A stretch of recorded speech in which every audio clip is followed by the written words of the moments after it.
C'est avec une très grande joie d'entrer dans votre foyer aujourd'hui. Nous sommes arrivés au moment où nous allons écouter ensemble l'enseignement qui porte quel numéro déjà? C'est le numéro 1, notre enseignement d'aujourd'hui. Après une pause assez longue, nous allons avancer dans la suite de l'enseignement. Le titre de l'enseignement d'aujourd'hui concerne le Dieu d'Abraham. C'est quel livre qui parle de lui? Vraiment? Est-ce que c'est le Coran de l'islam? Ou bien le Sefer Torah juif? Voilà ce que nous allons voir ensemble pour aujourd'hui. Je précise bien que notre enseignement porte le numéro 1 pour aujourd'hui, c'est-à-dire un nouvel enseignement que nous allons suivre ensemble selon les directives de Yahushua. Gloire éternelle à lui. Premièrement, je réitère mes salutations pour vous qui m'écoutez et je vous souhaite le meilleur pour vous qui suivez déjà la parole et l'enseignement en ce moment. Nous sommes arrivés au moment où nous allons avancer dans cet enseignement numéro 1 pour aujourd'hui, que vous allez suivre avec moi, l'ambassadeur de Yahushua, Ziadia Elia. C'est moi qui est avec vous en ce moment, que vous voyez en image, et ma voix, vous êtes déjà habitué à l'écouter de manière habituelle. Et je répète encore le titre de notre enseignement. Où est-ce qu'on peut trouver la vérité? C'est dans quel livre qui parle vraiment du Dieu d'Abraham? Car là, on parle vraiment du livre juif. Pourquoi je parle du livre juif qu'on appelle le Sefer Torah? Et il y a aussi le livre du Coran. Pourquoi Elia parle du livre juif, du Sefer Torah, ainsi que du Coran? Car chacun parle du Dieu d'Abraham, chacun des deux livres, alors que chacun aussi a sa version et leur langage. Et on parle de versions tout à fait opposées, deux versions diamétralement opposées, qu'on peut dire qui sont vraiment opposées avec aucune liaison. Car par exemple, le nom du Dieu d'Abraham dans le Sefer Torah juif, c'est Yahva. Voilà ce qu'on voit dans le Sefer Torah juif. Et lorsque vous regardez dans le Coran, vous voyez que c'est Allah qui est écrit dedans. Donc, c'est clair que la question doit se poser, lequel des deux est le vrai? Car chacun a sa propre version. Et qui est-ce qu'on doit suivre si on regarde et si on écoute? Mais pour les personnes qui ne se cassent pas la tête avec le salut, ils disent que ça va de soi. Mais si vous cherchez vraiment le chemin vers le salut, vous voyez bien que ce schéma est différent. L'autre est vrai et l'autre est faux. C'est pourquoi la question, quel est le vrai livre en ce moment? Car dès le commencement, je vais vous préciser, et en même temps, je regarde un peu les téléphones, ainsi que les applications, car je vais lire le Coran à travers une application. Et donc, nous allons d'abord voir que ils reconnaissent bien, quoi déjà? Ils reconnaissent bien l'existence de quoi déjà? Du Sefer Torah. Ils reconnaissent bien l'existence du Sefer Torah, le livre du Coran. Le livre du Sefer Torah, c'est le livre juif. Nous allons d'abord lire cette parole, car si l'on veut faire le rapport avec ces deux paroles qui sont différentes,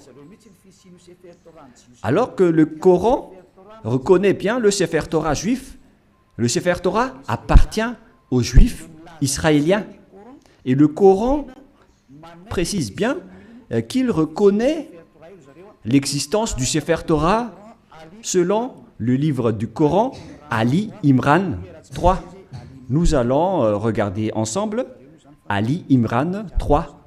Et vous pouvez directement afficher, mais moi en même temps je vais rechercher un peu. Ali Imran 3.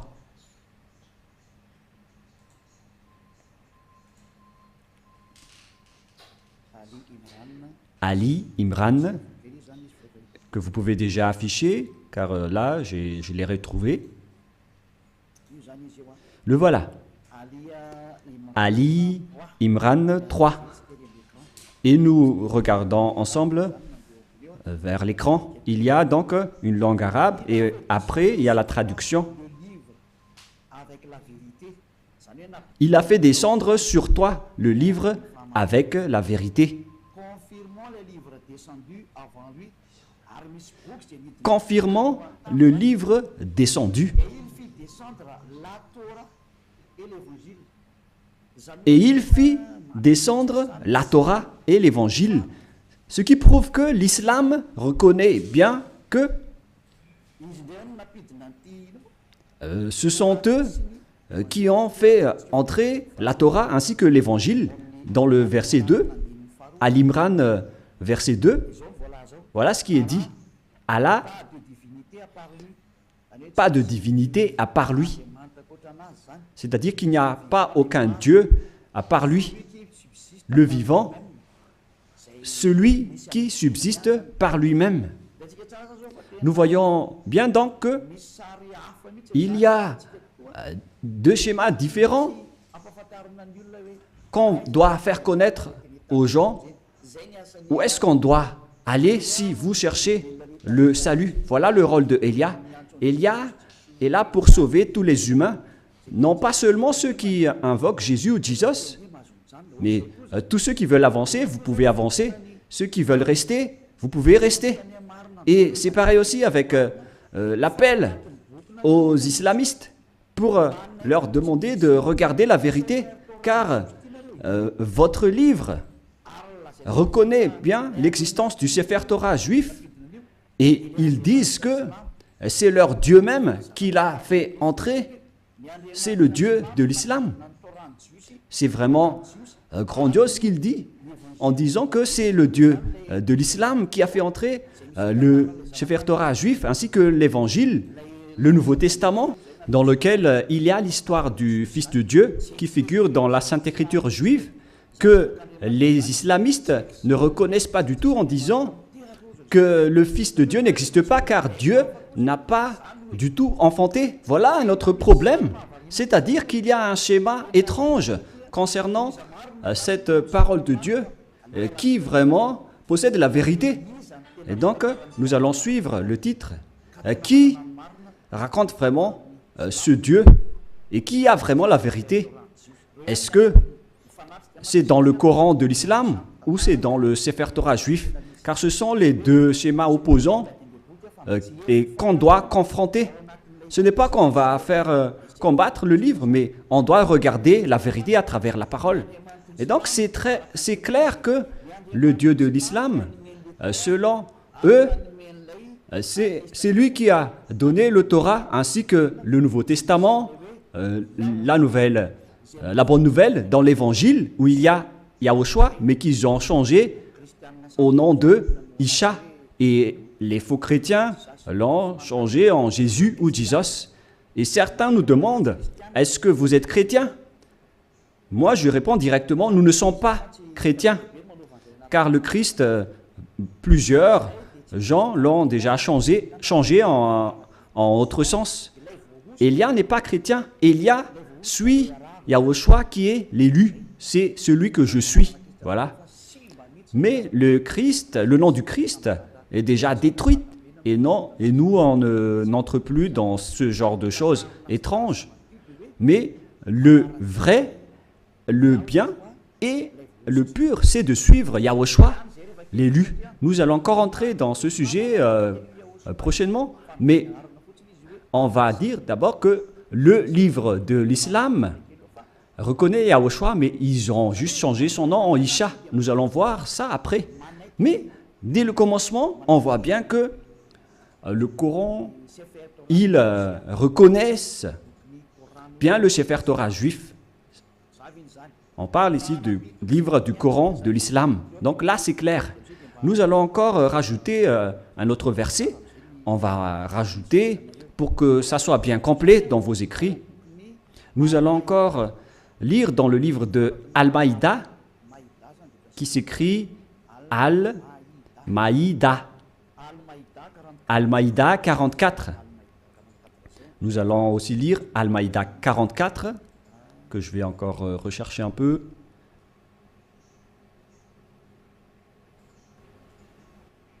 Al-Maïda 44. Al-Maïda 44. C'est-à-dire que c'est écrit en plusieurs paroles que le Torah existe. Mais comment te demanderaient-ils d'être leur juge quand ils ont avec eux la Torah dans laquelle se trouve le jugement d'Allah? C'est-à-dire, ici la parole précise que c'est dans le Torah qu'il y a le jugement de Allah, c'est-à-dire le Dieu de l'islam. Son jugement réside dans le Torah, dans la Torah. Et donc c'est clair à ce sujet-là que la Torah appartient à Allah, ce qui est étrange déjà. Mais qui est le vrai propriétaire de la Torah? Est-ce que c'est Allah ou bien Yahva? Toutes ces questions se posent, car nous voyons tous ensemble que les islamistes disent qu'ils sont les propriétaires de la Torah, d'après ce schéma, car le jugement de Allah pour les humains est dedans. Et bien évidemment, on va juger les humains, et ils disent que c'est dans le Sefer Torah juif. Et puis après cela, ils jettent en jugement, et ces gens-là sont nullement des croyants. Bon, on va laisser ça de côté, mais ici, on voit bien que la parole est très claire en disant que le Dieu Allah Islam est bien dans le Sefer Torah juif, ce qui est déjà étrange. Mais on va voir la vérité. Et malgré cela, nous allons encore regarder d'autres paroles pour bien compléter, pour bien prouver la parole de Élia. Nous allons lire dans Mariam 12. Attendez un peu parce que le livre s'est envolé. Mariam.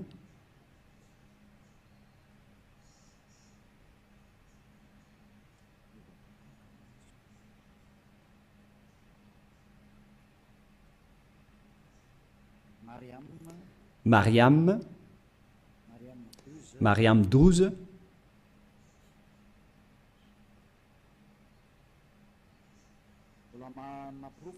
Ce qui, je suis encore en train de donner des preuves. Hein. Allez-y, affichez pour qu'on le lit, les techniciens. Oh Yahya, tiens fermement au livre, la Torah. Nous lui donnâmes la sagesse alors qu'il était un enfant. Ici donc, cette personne qu'on parle ici, on lui a dit de bien tenir le livre de la Torah qu'on lui a donné avec la sagesse. On lui a donné la sagesse dès son enfance. C'est-à-dire que c'est bien précisé dans le livre d'Islam, et c'est incontestable qu'ils reconnaissent l'existence du Sefer Torah juif. Alors, si l'on a vu tout cela, maintenant, on va regarder qui est vrai. Est-ce que c'est le Sefer Torah juif qui sont aux Juifs israéliens? Ou bien est-ce que c'est le Coran des Arabes? Lequel est le vrai? Et donc, nous devons revenir aux dates pour regarder la vérité. Quelles sont les paroles concernées ainsi que les dates? Premièrement, la date du Sefer Torah était vers l'année moins 2000.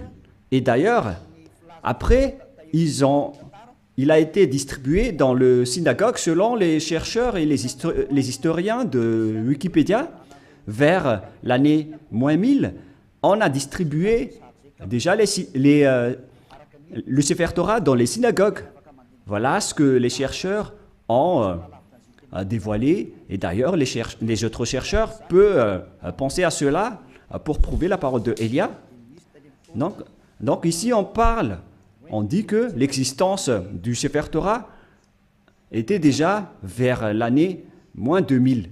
Nous allons donc voir l'histoire du Sefer Torah dans Wikipédia dans les autres encyclopédies humaines. Voilà donc un autre livre que j'ai sélectionné parmi les livres des chercheurs. En fait, ils sont plusieurs, ces chercheurs, qui ont sorti cette déclaration que j'ai extrait de leur livre. C'est dans l'ancien hébreu alphabet chart. Voilà son titre. Ancien alphabet hébreu chart. Le voilà. C'est en hébreu. Voilà les alphabets hébreux. Et il précise les dates. C'est en quelle année la date, sa date de parution. Voilà donc la date. Ça a été utilisé entre moins 2000 avant Yahushua et moins 1000 avant Yahushua. C'est-à-dire que ça a été utilisé avant l'année moins 2000 jusqu'à l'année moins 1000 avant l'an 0. C'est-à-dire que le Sefer Torah juif, selon ce que tout le monde connaît déjà, notamment les savants, ils connaissent tout cela, mais moi j'ai sélectionné spécialement cela dans Ancien Hébreu Recherche Chapter. C'est-à-dire que les Hébreux ont fait des recherches avec leurs savants pour sortir cet article que ça a été utilisé vers moins 2000, qu'on a utilisé l'alphabet hébreu, colonne 1 utilisé dans l'ancienne époque, colonne 2 vers moins 1000 jusqu'à moins 100, et colonne 3 utilisée depuis moins 400 jusqu'à plus 100. Voilà donc. Alors, on voit bien que c'était utilisé vers moins 1000 jusqu'à plus 100, mais pas moins 100 pour la deuxième. Ici, on voit clairement que c'est depuis l'année moins 2000 que le Sefer Torah juif a déjà existé. Nous allons encore donner une deuxième preuve, toujours sur Wikipédia. Sur Wikipédia, ils disent, concernant la distribution du Sefer Torah juif, lorsqu'ils l'ont sorti, c'est dans Wikipédia que nous allons le lire. Voilà ce qui est dit dans le don du Sefer Torah. Don du Sefer Torah. C'est où déjà? Voilà. Le don des nouveaux Sefer Torah à la synagogue est souvent l'occasion d'une fête joyeuse avec des chants, danses et prières. Cet usage remonte au premier temple. On parle ici à l'époque où le temple de Jérusalem n'était pas encore détruit, vers 1000 avant Yahushua. Mais le vôtre, ce n'est pas cohérent. Hein. Voilà. C'est-à-dire que ça a déjà existé depuis l'année moins 1000 concernant la distribution du Sefer Torah dans les synagogues. Les synagogues, ce sont des genres de petites églises.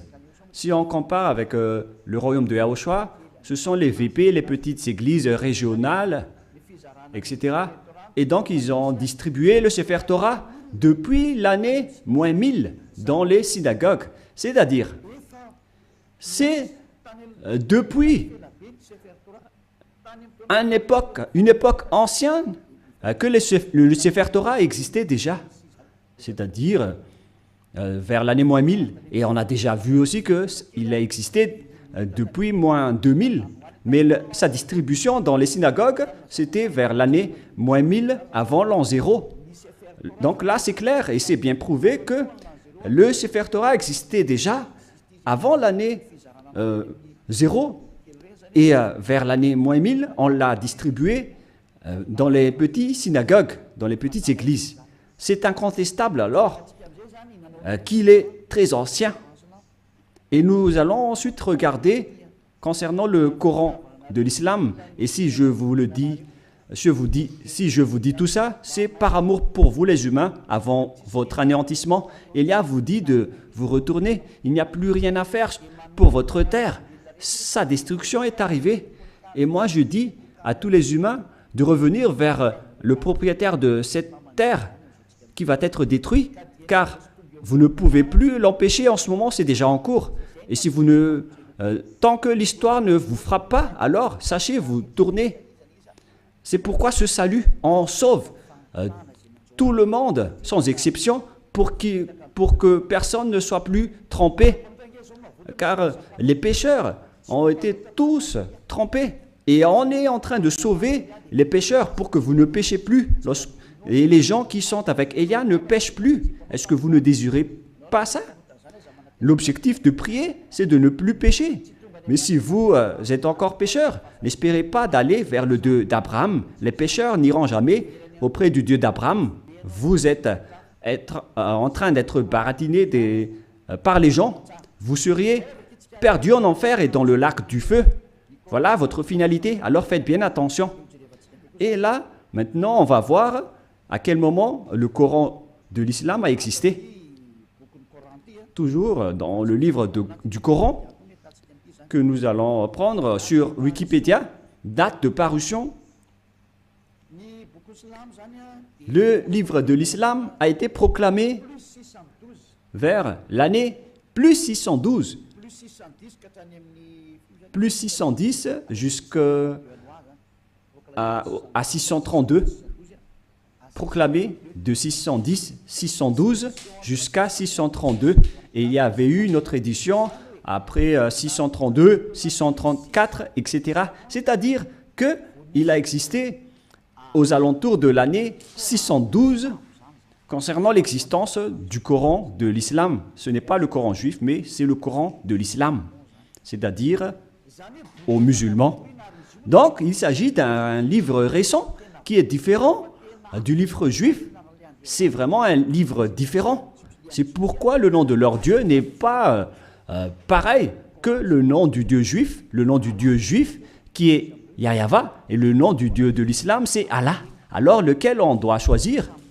Car chacun dit qu'il connaît la Torah. Et si vous avez vu cette date, bon, donc moi je vais bien le montrer pour démontrer l'originalité de l'histoire du Coran. Et il y a encore plusieurs histoires, mais on va voir un peu en bas les paroles divines, les créations musulmanes, etc.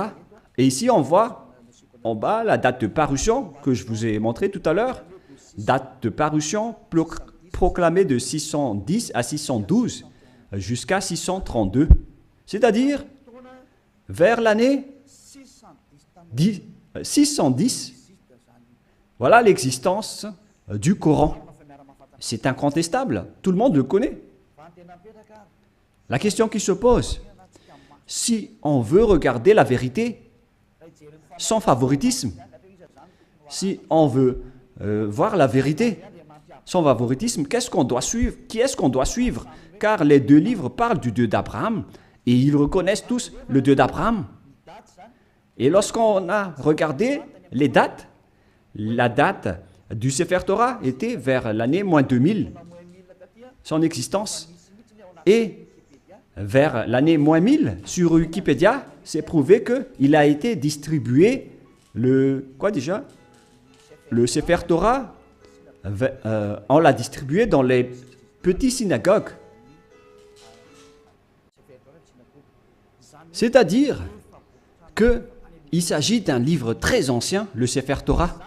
C'est lui qui a conservé les anciennes paroles. Et donc, si on regarde bien, qu'est-ce qu'on doit prendre? Est-ce que vous allez prendre le livre qui était né vers plus 600 de l'islam? Est-ce que c'est là qu'on doit voir la vérité sur le Dieu d'Abraham? Ou bien vers celui qui était vers moins 2000? Et sans hésitation, sans favoritisme, tout le monde doit dire qu'on doit voir dans le livre qui existait vers moins 2000, qui a conservé toute la vérité. Voilà la vérité. Lorsque vous regardez l'originalité, il faut regarder le plus ancien. Si l'on prend l'exemple d'un problème foncier, on doit avoir la source de la situation juridique au tribunal, on doit voir l'authenticité, le plus authentique, le plus ancien. Et donc, c'est clair que c'est celui qui possède le plus ancien dossier qui est le propriétaire du terrain, mais pas celui qui est venu récemment. Voilà donc pour prouver la vérité qui est incontestable, même pas un tout petit peu. Voilà la question qui se pose. Qui a eu tort? Et nous allons d'abord préciser ce schéma qui est en cours. Et qui a écrit le livre du Sefer Torah d'abord? Car nous voyons bien que celui qui a écrit le livre du Coran, c'est un arabe. Et il ne peut pas nier cela. Mais celui qui a écrit le Sefer Torah juif, c'est Moshe. C'est Moshe qui l'a écrit. Et c'est justement ça qu'on va regarder en disant, est-ce que le Coran reconnaît Moshe et accepte Moshe? Voilà ce qu'on va regarder. Allons-y. Il accepte Moshe. Il accepte Moshe car c'est Moshe qui l'a écrit. C'est dans Exode 24. Quel verset déjà?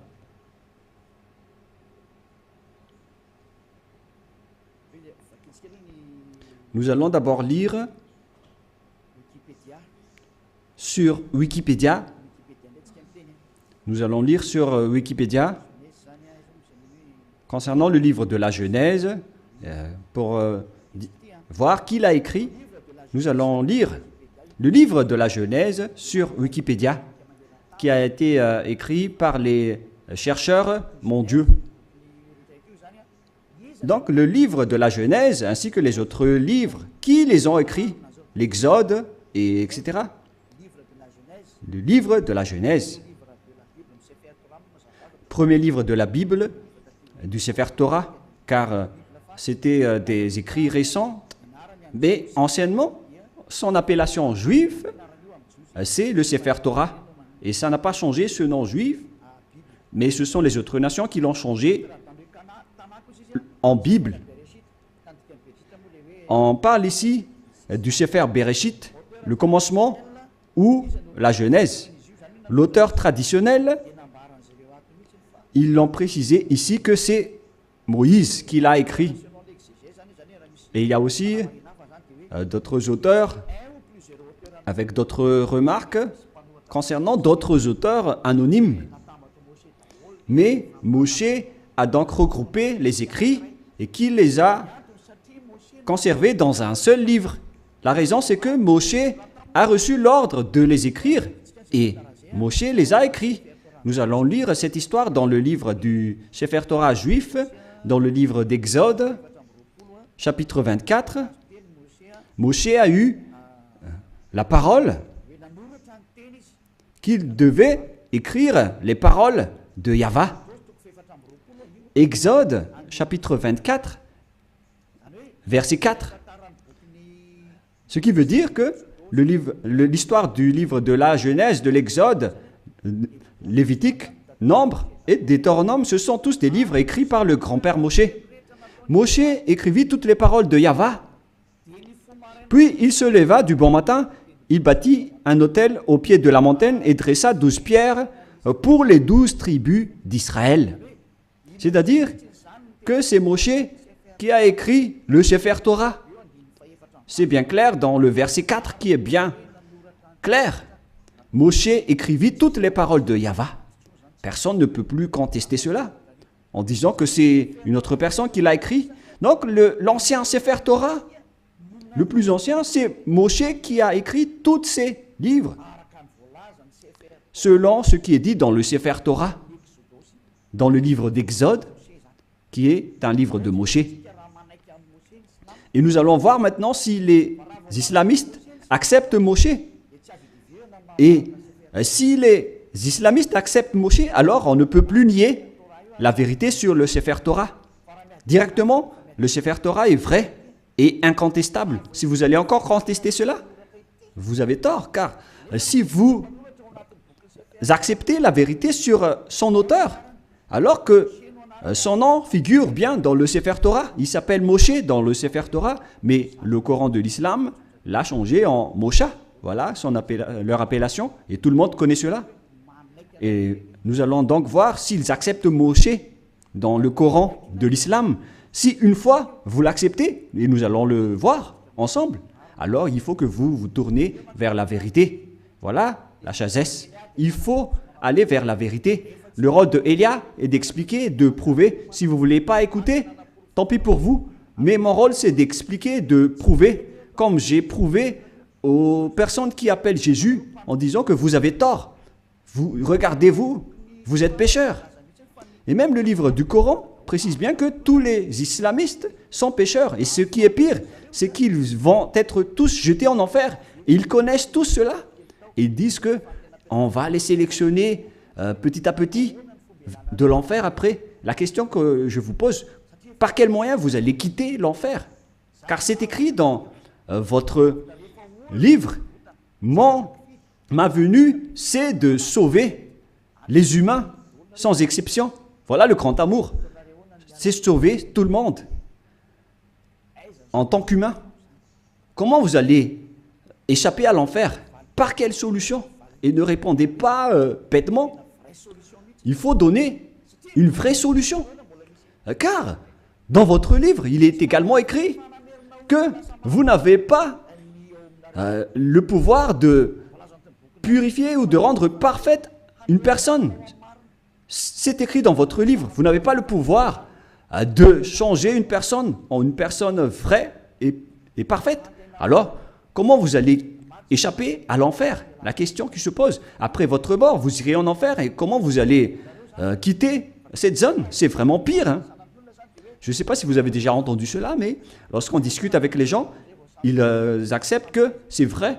Et lorsqu'on les pose la question, comment vous allez échapper à cela? Et après, ils donnent des réponses bêtes. Si vous êtes en enfer, alors vous êtes méchant, vous êtes puni. C'est là que les adultères, les voleurs, les idolâtres, ils vont être jetés en enfer et dans le lac de feu et de soufre. Mais dans le livre de Sefer Torah juif, il est dit que si quelqu'un est jeté là-bas, il ne pourrait plus y échapper. Souvenez-vous bien de cela. Donc, on va voir maintenant que est-ce que le Coran accepte Moshe ou Moïse pour les catholiques romains et les protestants. Pour les protestants, Moshe. Pour le Sefer Torah original, c'est Moshe. Et pour le Coran de l'islam, c'est Mosha, mais c'est le même. Nous allons donc chercher cette parole. Est-ce que le Coran accepte les prophètes? Voilà ce qu'on va lire en premier. Et nous allons bien lire que les islamistes acceptent les prophètes dans le livre d'Al-Baqarah 39. Nous allons devoir préciser un peu la recherche sur Al-Baqarah 39. Veuillez patienter un tout petit peu car je suis en train de rechercher. Al-Baqarah. Quel verset déjà? Quel chapitre? 39, 36, 37, 38, 39.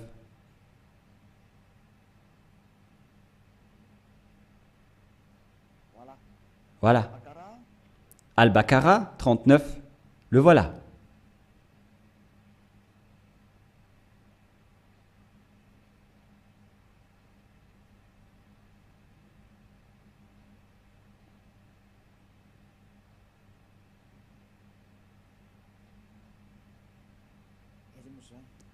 Où il est passé déjà? Voilà. Nous allons lire à partir du verset 38 et 39.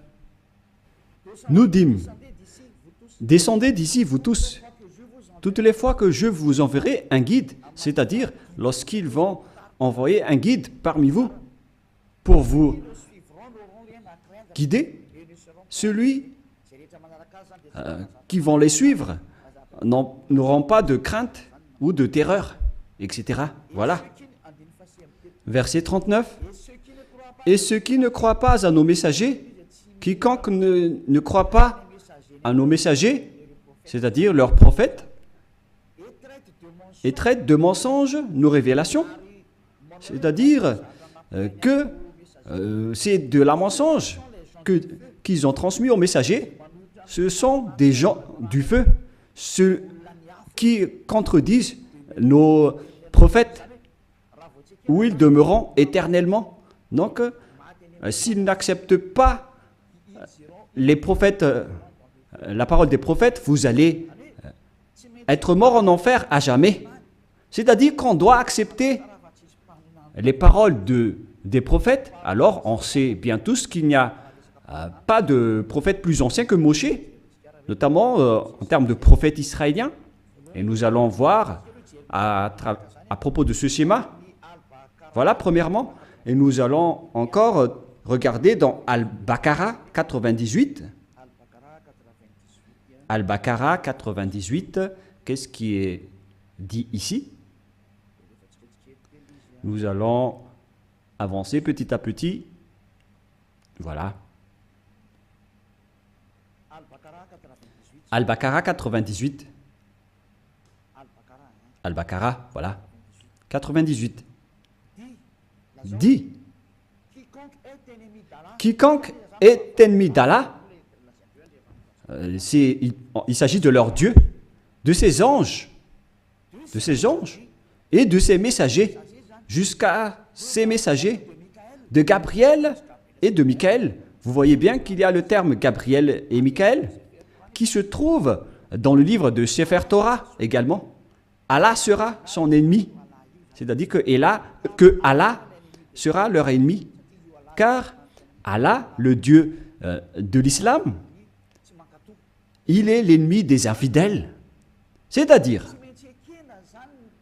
on doit accepter les paroles des messagers ou des prophètes, sinon vous serez un ennemi de ce Dieu. C'est clair alors qu'on va voir que est-ce que Moshe est un prophète dans le livre du Coran? Mais si Moshe est un prophète, alors les paroles de Moshe doivent être acceptées par les islamistes, car Moshe est le premier prophète. Et eux, ils reconnaissent le livre de la Torah. Et Moshe se trouve dans la Torah et pas ailleurs. Nous allons également voir une autre parole, toujours dans Al-Baqarah, mais dans le chapitre 253. C'est un peu loin, ce chapitre 253. C'est encore loin.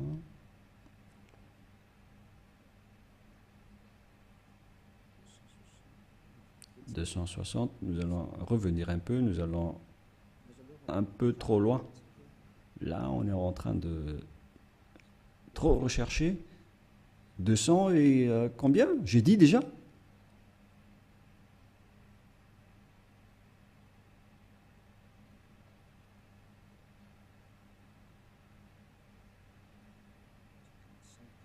55, 54, 53, voilà. Écoutez bien ceci. Parmi ces messagers, nous avons favorisé certains par rapport à d'autres. Il en est à qui Allah a parlé, savez? C'est-à-dire, parmi les prophètes et les messagers, il y a des hauts gradés par rapport aux autres.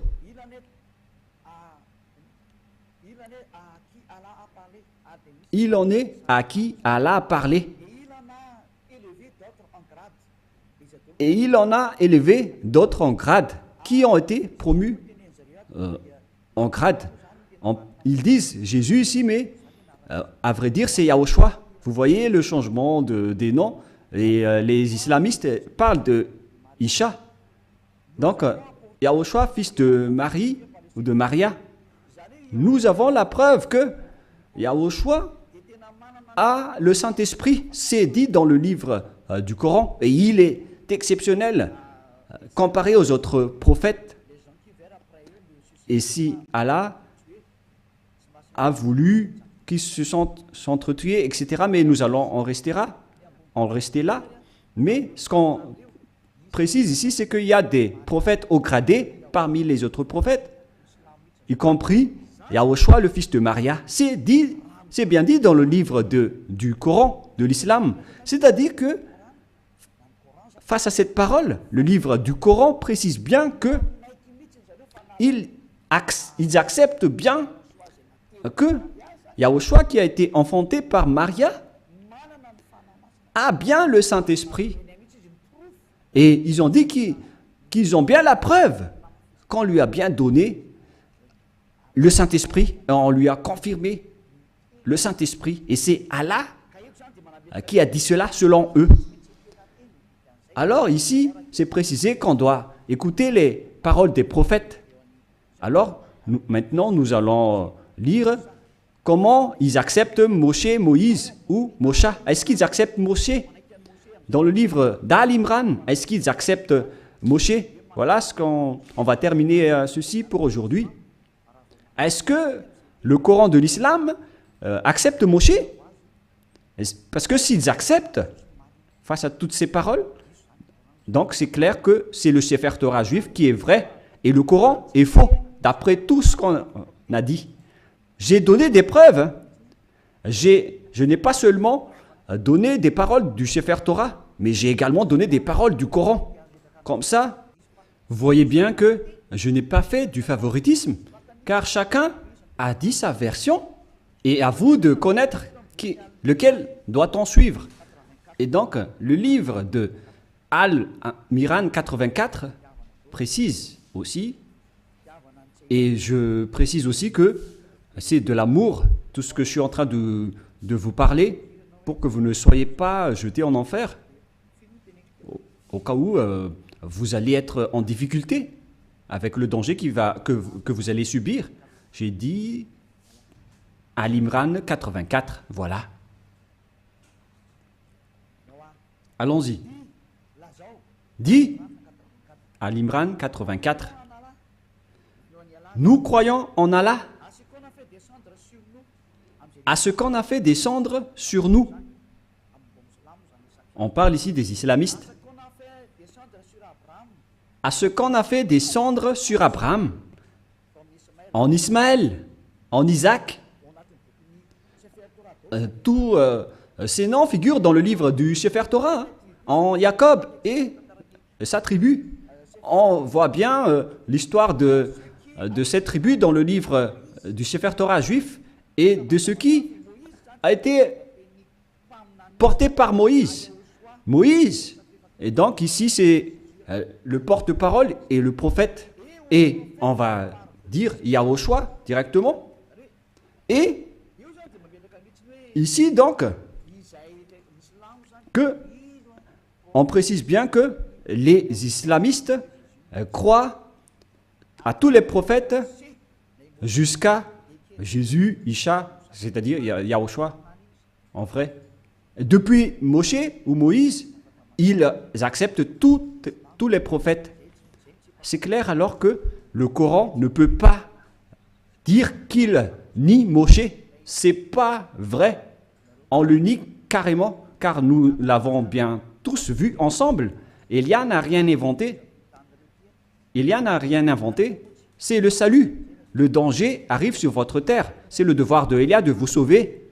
Mais si vous ne voulez pas être sauvé, vous avez déjà écouté, tant pis pour vous, mais j'espère que vous allez être sauvés. Nous allons encore voir une autre parole dans Mariam 51. Où se trouve le livre de Mariam 51.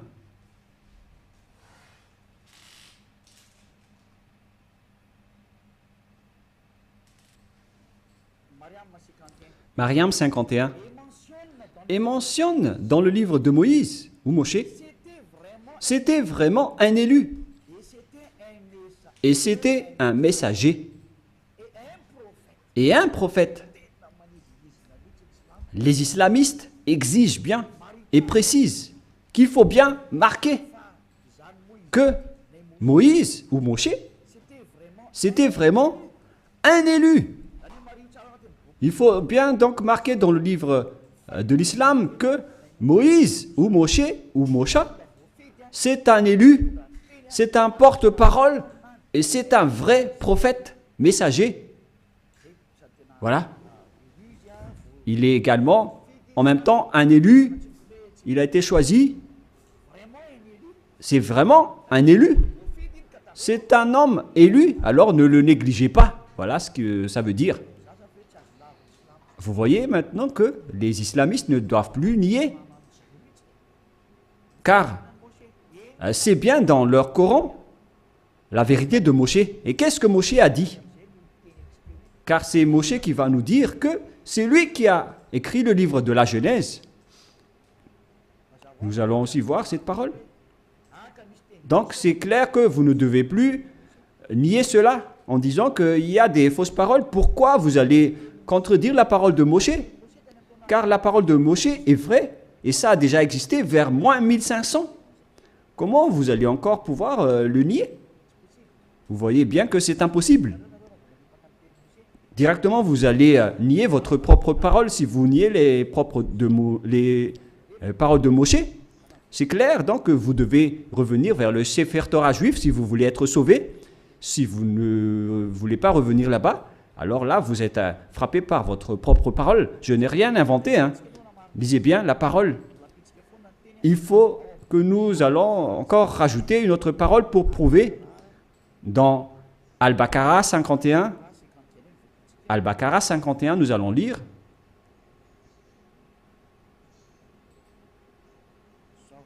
Voilà. Al-Baqarah 51. Et rappelez-vous, lorsque nous donnâmes rendez-vous à Moïse pendant 48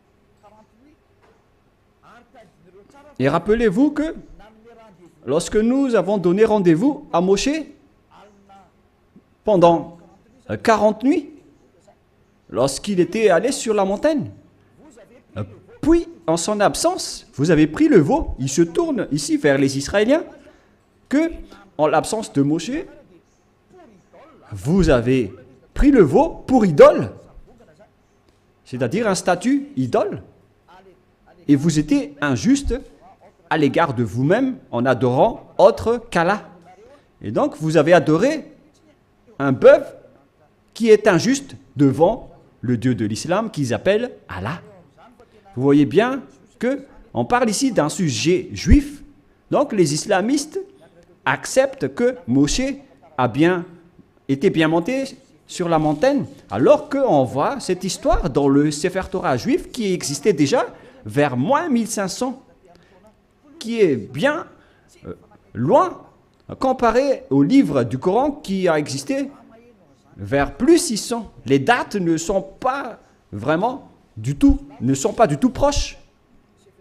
Et si on écoute tout cela, on doit bien penser, est-ce que on doit nier encore le Sefer Torah juif et pour confirmer que les paroles de Moshe sont incontestables? C'est le livre de Coran qui le dit.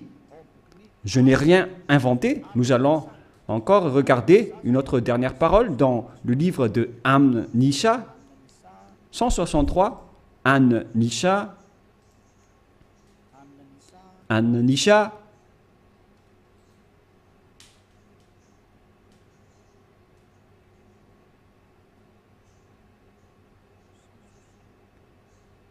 162.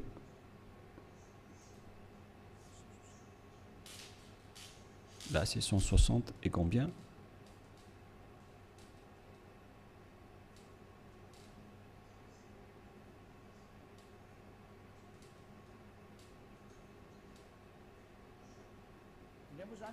Ici, donc, tous les prophètes sont concernés. Nous t'avons fait une révélation. Comme film à Noé, nous t'avons fait une révélation, comme à l'époque de Noé. Noé, on sait tous qu'il existe dans le Sefer Torah juif, à tous les prophètes, nous allons faire une révélation en Abraham, en Ismaël, à Isaac, en Jacob. ainsi à toutes les tribus, jusqu'à Yahushua, Job, Jonah, Aaron, jusqu'à Solomon. Et nous avons donné le Zabour à David. Le Zabour, c'est le livre de psaumes. C'est-à-dire que même le Coran de l'islam reconnaissent et acceptent le Zabour ou psaume, Z-A-B-O-U-R. Les islamistes acceptent le livre de Solomon, le livre d'Aaron, le livre de Jonas, prophète, le livre de Job, le livre de Yahushua. Alors que toutes ces histoires, on les voit dans le Sefer Torah juif vers l'année moins 2000, jusqu'à moins 1500. On a vu jusqu'à moins 1000. On a vu toute cette histoire. Donc, le Coran de l'islam accepte le Sefer Torah juif. Qu'est-ce qui est dit par le grand prophète dedans? L'élu qui n'est autre que Moshe. Moshe a dit que c'est moi qui a écrit le livre du Sefer Torah. Et nous allons revenir à ce que je vous ai donné tout à l'heure dans Exode 24, 4. Moshe dit ici dans Exode 24, 4. Moshe écrivit toutes les paroles de Yahva.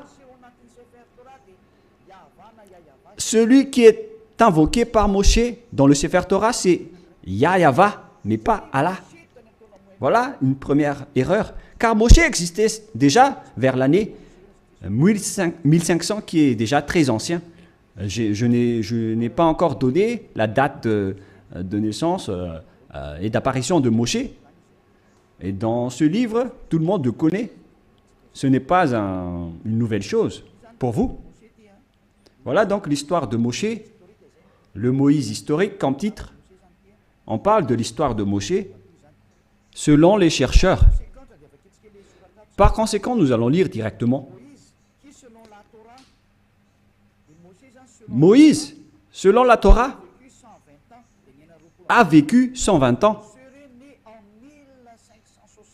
Serait né en 1560 avant l'ère commune et serait mort en 1440, c'est-à-dire vers l'année moins 1500 que Moshe a existé selon l'histoire des chercheurs. Nous n'allons pas chercher et approfondir à ce sujet, mais si on va faire la recherche, on va trouver cette date de moins 1500. Et si vous allez dire, est-ce que vous avez déjà fait la recherche? Oui, mais c'est une longue histoire que nous n'allons plus y revenir. Mais là, on voit bien que Moshe était déjà né avant tous les prophètes arabes, car selon eux, c'est dans le Sefer Torah que tout a été dit. Et le Sefer Torah a été écrit par Moshe. Et lorsque Moshe l'a écrit, il a dit, vous ne pouvez pas ajouter ou retrancher les paroles. Faites attention car ce sont les ordonnances de votre Dieu, le Dieu des Juifs.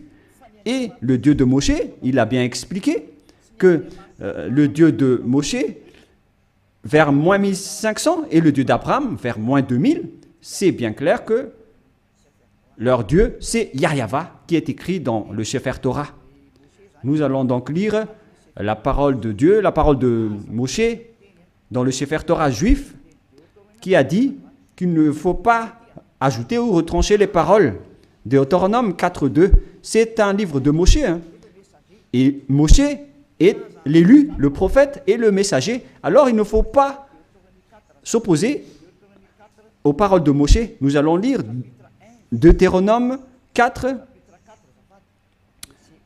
Deutéronome chapitre 4, excusez-moi, versets 1 et 2.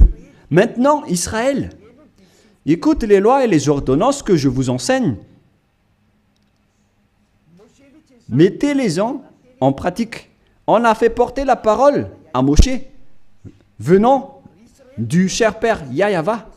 Israël, écoute les lois et les ordonnances que je vous enseigne, mettez-les-en en pratique afin que vous viviez et que vous entriez en possession du pays que vous donne Yahva, le Dieu de vos pères. Alors il faut que Israël suit cette parole. Le Dieu d'Israël, donc c'est un Dieu des Juifs, mais pas des Arabes. la parole est réservée aux Israéliens, ainsi qu'à ceux qui veulent être sauvés. Et si vous voulez être sauvés, rapprochez-vous du Dieu d'Abraham dans le Sefer Torah juif, écrit par Moshe. Et le nom du Dieu de Moshe, c'est Yahva, que je vais faire sortir après. D'ailleurs, il est déjà écrit, que vous pouvez le voir en ce moment. Verset 2, qu'est-ce qui est dit? Vous n'ajouterez rien à ce que je vous prescris, selon le Dieu d'Abraham. Le Dieu d'Abraham qui a discuté avec Moshe, et qui l'a ordonné. Et après, Moshe a dit, dans le Sefer Torah, que les islamistes acceptent l'existence. Le Sefer Torah précise bien que vous devez observer les lois de Yahva, votre Dieu. Et donc, vous n'ajouterez rien. Et vous n'en retranchez rien aux paroles. Voilà ce qui est dit par le Dieu de Moshe. C'est-à-dire que toutes les paroles écrites par Moshe depuis le livre de la Genèse. Et après, il a organisé l'écriture jusqu'à la fin du livre de Deutéronome. Les paroles de Moshe sont bien directes. Vous n'ajouterez rien et vous n'en retranchez rien. Alors, vous ne pouvez pas dire que c'est un livre ancien et obsolète qu'on ne doit plus écouter, ou que c'est un ancien prophète qu'on ne doit plus écouter. Sachez qu'il est interdit par la parole du Dieu qui a discuté avec Moshe dans le Sefer Torah juif. Il a dit, ne rajoutez rien et ne retranchez rien. Donc, tous ceux qui ont changé le Sefer Torah juif ont tous tort. Ceux qui ont changé ce livre sont coupables devant ce Dieu de Moshe, car il ne faut rien rajouter ou retrancher aux paroles. Alors que chacun réfléchisse. Qui a fait l'erreur? Qui a fait la faute? Ce n'est pas du tout Élia. Je vous ai donné la preuve. Et que chacun regarde et lit et écoute qui a eu tort.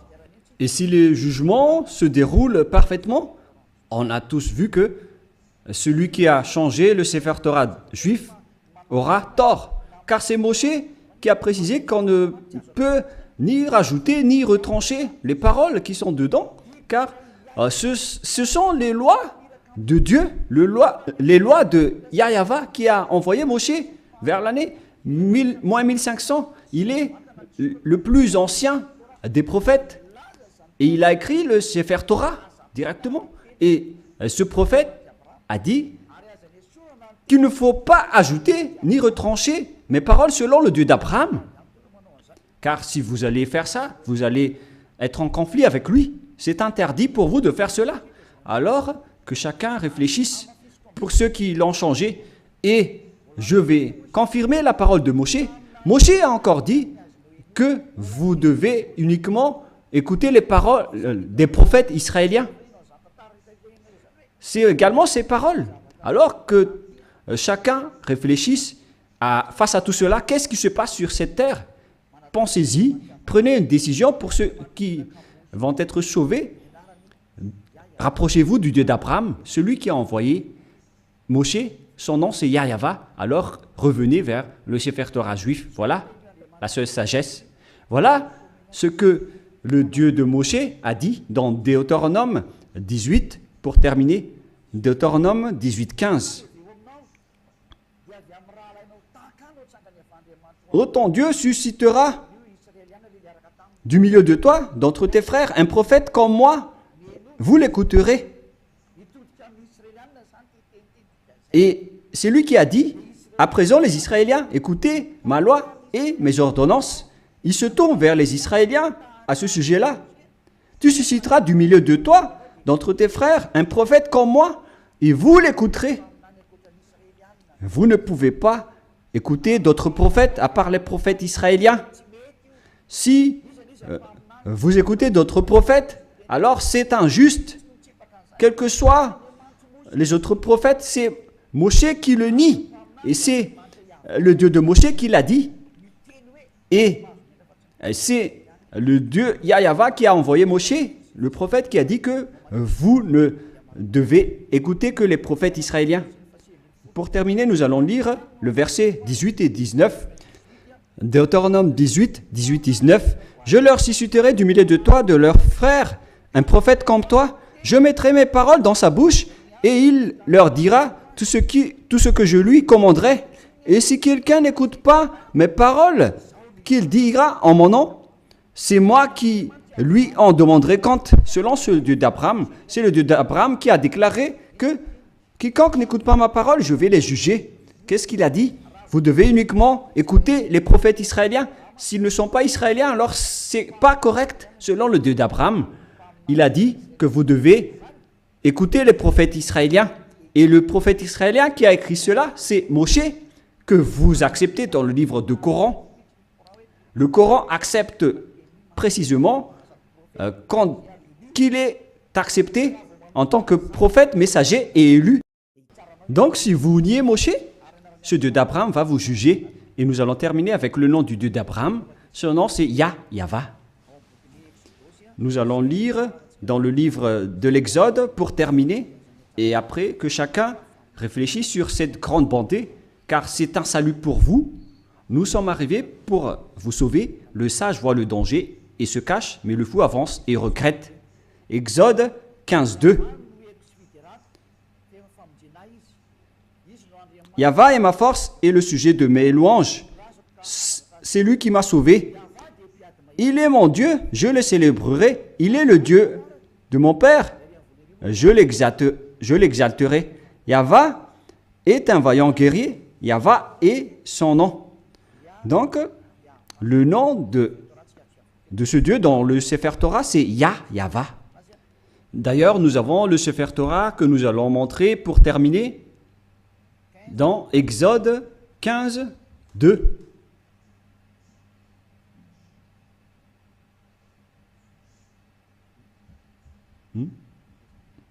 Qu'est-ce qui se passe? Exode 15, nous allons lire Exode 15. Voilà. Exode 15, 2. En hébreu, il est dit ici que Avzi Vzimrat Yah. Yah, c'est le nom de Dieu. Vaili, Ilishua, Evanvehu, Elohe, Ari, Varuminu.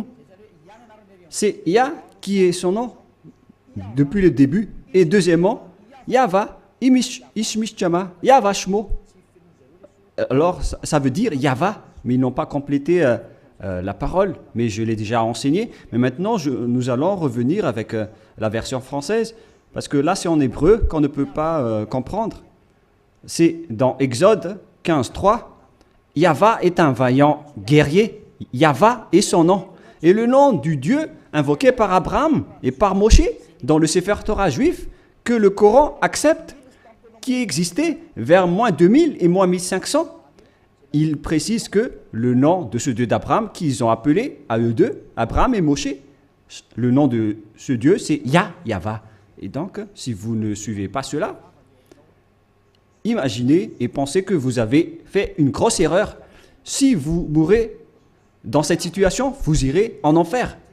Écoutez ma parole, c'est de l'amour, ce n'est pas de la diffamation, c'est de la preuve pour la parole. Le sage voit le danger et se cache, mais le fou avance et le regrette. J'espère que vous tous qui m'avez écouté, vous allez vous tourner vers la vérité, le Dieu d'Abraham, le Dieu de Moshe qui est incontestable.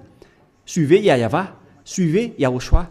Écoutez la parole du Dieu d'Abraham dans le Sefer Torah juif pour votre sagesse. Nous allons prier ensemble. Merci infiniment Père Yahva pour toutes ces paroles. J'ai fait connaître à tout le monde entier ta vérité. Je les ai donné la preuve concernant ta vérité, ainsi que l'injustice que les gens ont pratiquée jusqu'à maintenant. Elia te demande d'ouvrir la raison des gens pour qu'ils se repentissent et pour être guéris. Montre-nous ta gloire et ta bonté, Père Yahva, car c'est le moment de donner la vérité. C'est la dernière heure, le dernier moment pour faire revenir la raison des gens, pour se tourner vers toi. Le sage voit le danger et se cache, mais le fou avance et le regrette.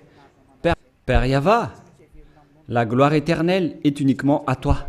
On va faire revenir vers toi ta gloire ton respect et ta vérité. Voilà la mission que tu as confiée à Elia. Gloire éternelle à toi, Père Yahweh. Et au nom de toi, Yahushua. Alléluia. Amen. Je vous souhaite à tous d'être bénis par Yahushua et à notre prochain rendez-vous. Au revoir.